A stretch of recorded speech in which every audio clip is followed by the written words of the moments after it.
Y a-t-il un gros dividende empoché en zone euro hors France? C'est la question à laquelle on va répondre dans cette vidéo. Pensez à vous abonner à la chaîne si ce n'est pas déjà fait. On passe en revue les paramètres du screener rentier zone euro. Alors, on se met sur les cotations principales des actions. Les actions qui se négocient en Belgique, Grèce, Italie, Pays-Bas, Portugal, Espagne, et c'est déjà pas mal, ça nous fait 6 pays à regarder. Bon, les industries, comme d'habitude, j'enlève ce que je préfère mettre, de côté. On est sur un payout ratio de maximum 50, c'est-à-dire 5 des bénéfices maximum versés en dividendes. Une croissance du chiffre d'affaires en rythme annualisé sur 5 ans qui est à minima positive, pour éviter les dossiers qui sont en décroissance. Une market cap à 300 millions d'euros minimum pour avoir des garanties sur la communication et sur la liquidité de ces titres, et un rendement du dividende sur les 12 derniers mois de 5. On y va. Comme d'habitude, on passe en revue les colonnes. On va d'abord enlever le prix, on n'utilise pas le prix, hop, et on a donc le symbole de cotation boursière de l'entreprise, le nom de l'entreprise, l'industrie dans laquelle elle opère, la capitalisation boursière en dollars, la croissance du chiffre d'affaires en rythme annualisé sur 5 ans, les multiples de valorisation ici, VE sur EBITDA, ratio coût-bénéfice, ratio coût free cash flow, le multiple de valorisation par rapport au capitaux propres tangibles, le rendement des capitaux investis, donc rentabilité opérationnelle, le rendement des fonds propres qu'on ne va pas utiliser ici puisqu'il n'y a pas de société financière, l'endettement de l'entreprise en termes de dette nette sur EBITDA, le rendement du dividende, le rendement de l'actionnaire qui inclut rachat d'actions et ou dilution, free cash flow par rapport au bénéfice net pour vérifier le payout ratio. Donc on l'a dit, payout ratio c'est la proportion de bénéfices versés en dividende, mais le dividende est versé avec les free cash flow, donc il faut comparer qu'il y a bien une adéquation entre les deux, vérifier qu'il y a bien une adéquation.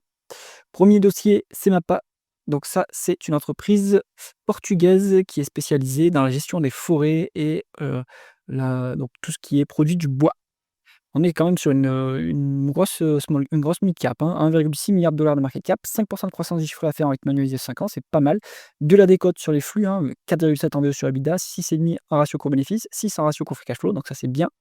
On a une bonne rentabilité, un rendement des capitaux investis à 10 ce qui est pas mal. Un peu de dette quand même, hein, 2 fois les l'EBITDA en dette nette. Ça génère un peu de frais financiers, donc quand même, faudra viser à se désendetter sur ce dossier. Le rendement du dividende est intéressant à 6,3 c'est bien. Il y a pas de dilution ni de rachat d'actions à signaler. On a un payout ratio à 41 avec des free cash flow plus élevés que les bénéfices nets. Donc on peut soutenir ce dividende sans problème, hein. Là, vous avez un bon petit dossier pour commencer. Ensuite, on est sur Etex. Donc eux, ils sont spécialisés dans les matériaux de construction plutôt en bois, mais généraliste, hein, je dirais plutôt en termes de matériaux. Voilà, du bois plutôt et tout ce qui est revêtement intérieur, extérieur, etc. Bon. Donc sur, voilà, sur la construction plutôt. 1,15 milliard de dollars de market cap, 5 de croissance du chiffre d'affaires en rythme annualisé sur 5 ans, 3,4 en VE sur EBITDA, 6,7 en ratio coût-bénéfice, 4,9 en ratio coût free cash flow, complètement décoté, hein, c'est très très décoté d'ailleurs. 9,3 en rendement des capitaux investis, ça c'est intéressant. 8, alors oui, le ratio des fonds propres, on s'en moque, 1,8 fois l'EBITDA en dette nette. Donc attention qu'il y a un petit peu de dette, mais là c'est pas assez soutenable à ce niveau. Rendement du dividende à 7,2, pareil pour le rendement de l'actionnaire, donc pas de rachat d'actions ni de dilution. Free cash flow plus élevé que les bénéfices nets, payout ratio à 48,5. Donc ça, c'est soutenable, excellent. Très bon dossier ici, hein, j'ai l'impression. On est très décoté, on verse un dividende qui est quand même copieux et pourtant il est sécurisé ce dividende. Petit bémol, hein. Et d'ailleurs, ça va être le cas aussi sur toutes les sociétés que vous avez ici, je pense. Vous avez de la retenue à la source et en Belgique, elle pique un peu, hein. Donc Etex est coté en Belgique et c'est 30 de retenue à la source, hein, sur le dividende belge. Donc à prendre en compte, hein, si vous voulez investir ailleurs que hors PEA, on va dire, sur des sociétés européennes. Et même un PEA d'ailleurs, hein, excusez-moi, même un PEA, vous pouvez investir sur les sociétés belges, mais vous allez avoir la retenue à la source, hein, sur le dividende. Donc à prendre en compte. Ensuite, on est sur Exmar. Donc Exmar, c'est du transport, c'est la logistique, du fret maritime, plutôt pour des produits énergétiques, hein. Donc c'est ça, ammoniac, fuel, etc. Bon. Alors, on est sur 737 millions de dollars de market cap, 20 de croissance du chiffre d'affaires en rythme annualisé sur 5 ans, hein, forte croissance. Il faut voir si c'est organique ou un mélange organique externe, hein. 6,7 en VE sur EBITDA, donc pas très cher. 4,1 en ratio coût-bénéfice, c'est pas très cher. Attention que les free cash flow ont l'air bas. On a 18 en ratio coût free cash flow, donc faut vérifier s'il n'y a pas une forte dépense en capital, hein, ce qui est pas très gênant si c'est ponctuel. Rendement des capitaux investis qui est à 6,7, ce qui est convenable, mais c'est pas exceptionnel comme rentabilité. Toutefois, on est cash net sur Exmar, donc ça c'est bien. 6,5 en rendement du dividende, 6,5 en rendement de l'actionnaire, donc pas de dilution ni de rachat d'actions à signaler.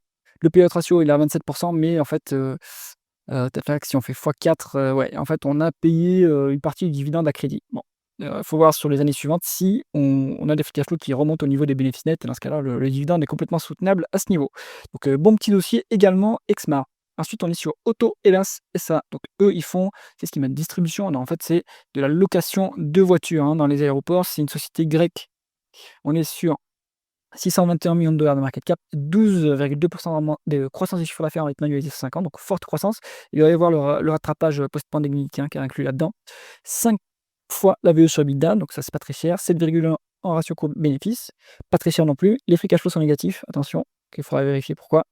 On est à 11,5 en rendement des capitaux investis, ce qui est bon comme niveau de rentabilité, mais on a 4,5 en termes de dette nette sur EBITDA, ça c'est trop. Ça me rappelle un peu le dossier, comment il s'appelle? Le dossier AED qui a été renommé, Ayvens, hein, si je ne me trompe pas. Aussi énorme dette, hein, ça fait partie, j'ai l'impression, de ce business model où vous faites, du trading de voitures d'occasion. Vous faites de la location pendant quelques années, puis une fois que les kilométrages est trop élevé, vous revendez vos véhicules, et donc ça fonctionne beaucoup avec de la dette, mais ça me semble un peu élevé à ce niveau quand même, hein. On a 6% rendement du dividende avec des free cash flow négatifs, hein, donc ça a été versé à crédit. À voir si ça se répète sur les prochaines années ou pas, auquel cas le dividende ne sera pas soutenable. Donc moi, je pense qu'il vaut mieux se mettre à l'écart de ce dossier. D'Amico International Shipping, je m'étais un peu intéressé à ce dossier italien qui est, spécialisé également dans le transport de produits pétroliers de mémoire, hein. Voilà, Refined Petroleum Products. Donc, on est, sur, du shipping, 456 millions de dollars de market cap, 6,7% de croissance du chiffre d'affaires avec manualisé sur 5 ans, hein, donc, bonne croissance, en un haut de cycle, hein, sur la logistique et sur le fret maritime surtout. Et des ratios, de flux qui sont vraiment très bas, 2,7 en VO sur EBITDA, 3 en ratio court-bénéfice, 5,8 en ratio free cash flow, des cotes de 40% sur les actifs tangibles. De quoi il s'agit? Je pense que c'est surtout les navires, hein. On a 15,4% vraiment des capitaux investis. On est vraiment, on est bien, hein, sur cette boîte. Après, c'est très cyclique, hein, attention. Donc si le cycle se retourne, ça peut faire mal, hein. On a 0,8 fois l'EBITDA en dette nette, donc pas trop endetté, hein, sur ce dossier, c'est bien. 13,2% de rendement du dividende, c'est colossal. 15,5% de rendement de l'actionnaire. Il y a des rachats d'actions en plus, un payout ratio à 39% et free cash flow qui sont moitié moindres que les bénéfices nets. Attention par contre, donc là on est plutôt à 80%, mais bon, il faut voir. Ça va être cyclique. Les free cash flow à mon avis sont cycliques également, donc je pense que c'est plutôt, one shot, hein, ce niveau de rendement de l'actionnaire. Maintenant, on pourrait verser, je pense sans trop de problème, 5 à 6 de rendement, hein, sans problème sur ce dossier. Il est dans le fonds France ou le fonds Europe d'indépendance AM, hein, ce dossier, si je me rappelle bien. Donc voilà, ça mérite d'être creusé et j'avais fait une vidéo sur la chaîne. Dites-moi en commentaire si vous voulez que je la mette à jour. C'est, le secteur du shipping reste quand même, quantitativement, très décoté, hein, donc ça peut être intéressant. Si cette vidéo rentier zone euro vous intéressait, mettez un pouce vers le haut et pensez à vous abonner à la chaîne. À bientôt.